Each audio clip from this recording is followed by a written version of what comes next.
Yo, what's good? It's your boy 100K here, 100K Philly Sports Media, man. You already know what I need y'all to do, so let's get right to it, man. Smash the like button, subscribe, hit the bell notification. You already know what to do after that, man. Tell a friend, tell a friend, tell a few friends. Come join the fan, come kick it with me, man. Get this raw, daily, unbiased, uncut, man. So we're going to jump right into it, man. Sit down, have a seat, take your shoes off. Refreshments is on me, man. So, y'all seen the thumbnail, right? So, pressure's being applied. There's not going to be a rematch anytime soon, especially not this year. We was all under the impression that we was going to see Spence versus Crawford 2 in December. But however, that's not the case. You know, people in higher places with power said not this year, maybe not the beginning of next year, leaning more towards the end of next year, maybe even the middle. Somewhere along the line, we supposed to have this rematch next year. So we know the weight is going to be at 154, and that's all we know as far as what's going on with Spence and Crawford as of right now. So as of right now, that's on ice, that's on pause. So we know that Bud Crawford has said he plans on moving up to 154 to fight Jermell Charlo. But like I said in previous videos, that fight isn't taking place anytime soon because Jermell Charlo is fighting Canelo Alvarez at 168 pounds, at 168 pounds for them belts. Now, if Charlo's successful, more than likely he will stay up there at 168. If not, he probably will return back down to 154 to try to get his belts back off of Tim Tszyu, because WBO and other sanctioners have stripped him of his belts, you know, going up to 168 to fight Canelo. So that fight, you know, that the whole thing about Bud moving up to 154 to fight Charlo and become undisputed up there at 154, that narrative is not feasible anymore. So it's either Bud Crawford will fight his mandatories, which is, you know, the WBO. His WBO mandatory is Alexis Roca.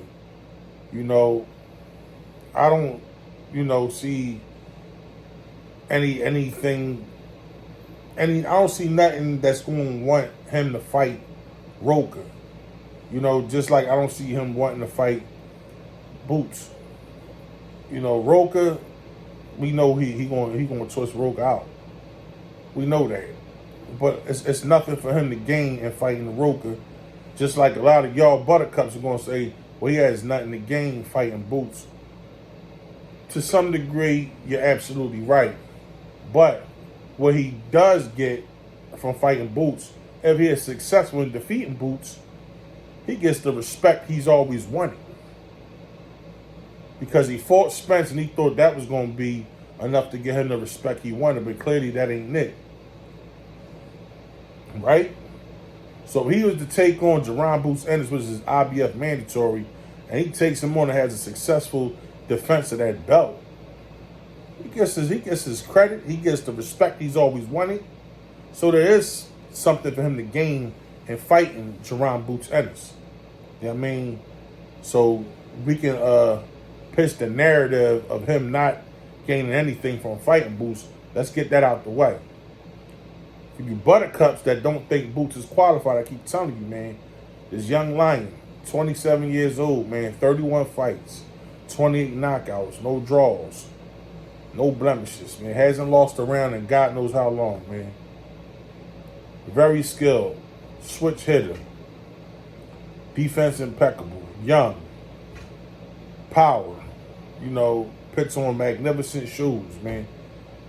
You're going to get a hell of a fight seeing Bud Crawford fight somebody that's on that level as Jerron Boots Ennis. Like, there isn't a fighter out there besides Boots that poses that type of threat to him as a challenge. If there is, let me know.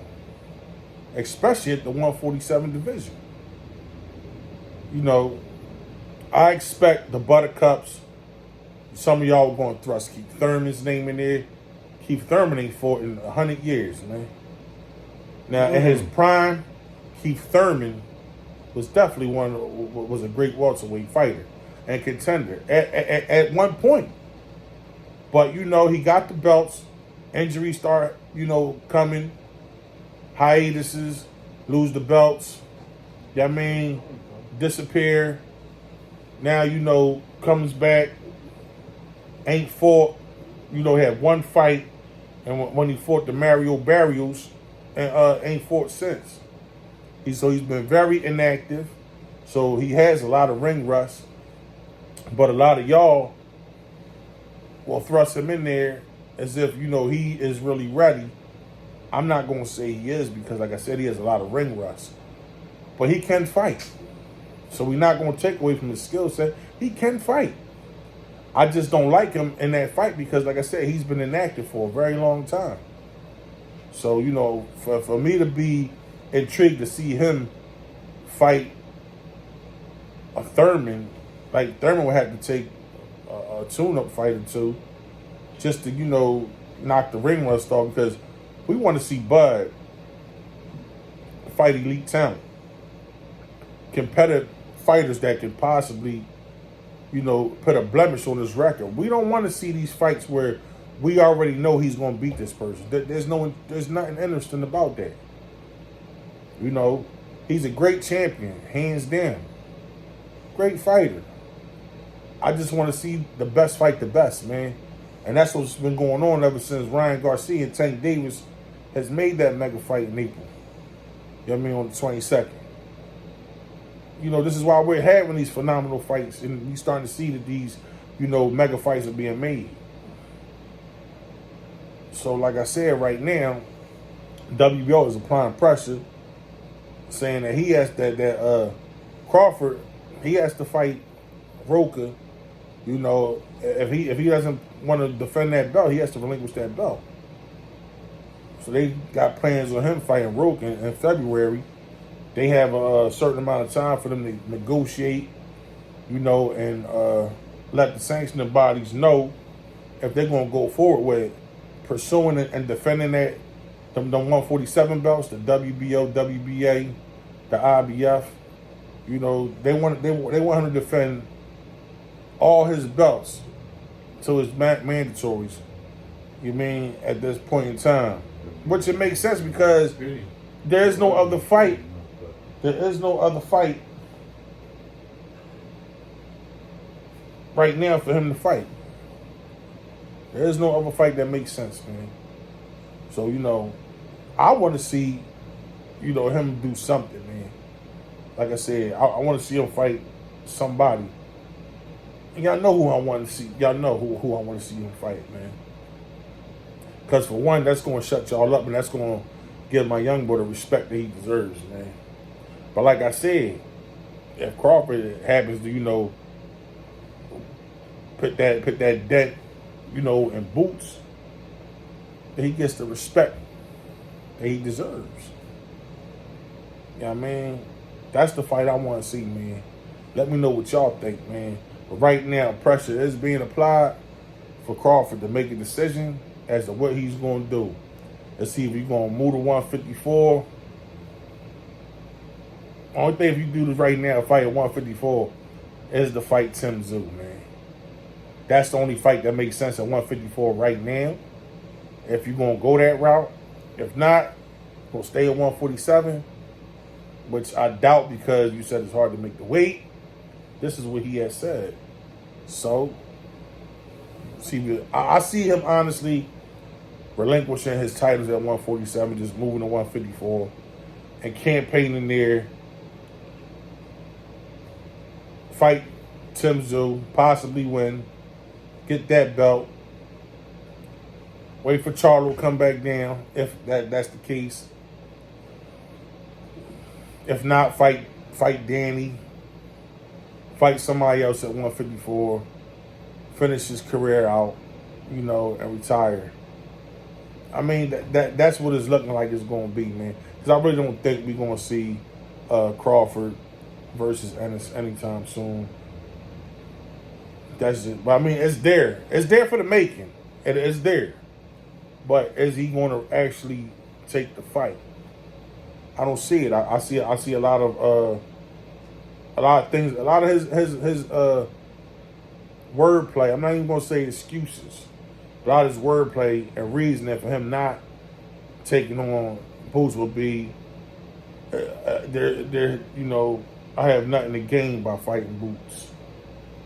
147 is hard. It's too hard for me to make weight at 147.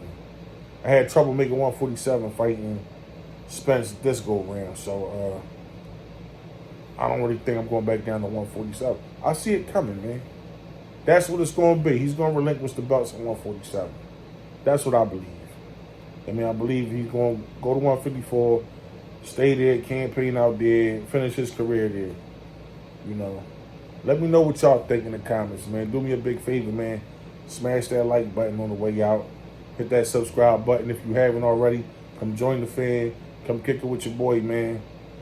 Last but not least, hit that notification. And you already know. Jump in the comments. Let me know what y'all think, man. Let me know what y'all think. Good or bad. You know what I mean? Do me a big favor. Y'all stay safe. Y'all stay sucker free. You already know. Stay forever sturdy. Peace.